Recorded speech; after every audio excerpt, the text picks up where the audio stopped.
Во екот на сезоната на грип и други респираторни заболувања, ширењето на опасниот коронавирус создава страв, но и забуна кај граѓаните. Амбулантите се полни со пациенти кои киваат, кашлаат, имаат висока температура, чувствуваат малаксаност и главоболки. Симптомите на сезонскиот грип и коронавирусот се слични, велат лекарите. Како во тој случај граѓаните и медицинскиот персонал што ги лечи може да препознаат за кој вирус станува збор. Според инфектологот Фадил Цана, кој деновиве одржа предавања за корона во Гостивар, најважно при дијагностицирањето е епидемиолошката анкета на заболеното лице.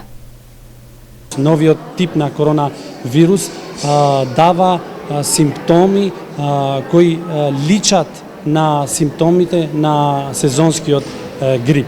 Но многу важен податок е тоа зашто во целава ова збрка, да кажам, на ситуацијава, многу е битно епидемиолошката анкета, многу е битно контактите што болниот, условно речено, ги имал со одредени луѓе, одредени лица, дали тоа сепак бил со некој веројатен или потврден случај. И тука е веќе тоа е веќе, да кажам, потесно професионално размислување како ќе може да се открие.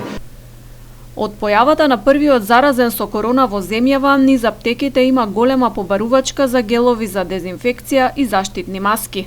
Фармацевтите велат дека во сезона на вируси најважно е да се одржува хигиената и да се зајакне имунитетот.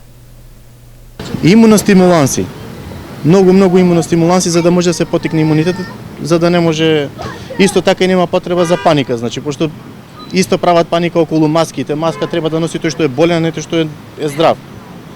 Како превенција од корона, владата ја продолжи препораката за одложување на јавните масовни собири до 13 март. Министерството за надворешни работи апелираше до граѓаните да не патуваат во Италија, каде од вирусот се заразени над 7300 лица, а починати се над 360.